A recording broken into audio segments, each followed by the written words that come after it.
अस्सलामुअलैकुम नाज़रीन, मैं हूं सलवा हसनैन। आप देख रहे हैं सूर्या न्यूज़। आइए नजर डालते हैं आज की अहम खबरों पर। कराची सूर्या न्यूज़ में मजीद अपडेट करते हैं। कराची से bureau chief journalist Mohammad Farooq Bardu Qadri की रिपोर्ट।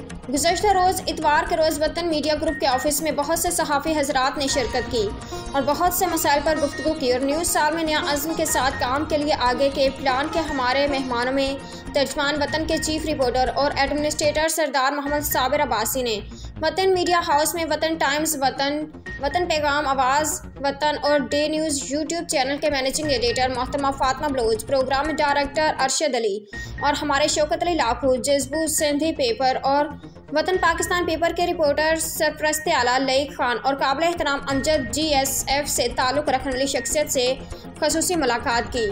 मुलाकात के मौके पर वतन मीडिया हाउस में वतन के नाम से चलने वाले अखबारात और यूट्यूब चैनल्स को एक साथ करके मुस्तहकिम वतन के नाम से शुरू करने का ऐलान किया है।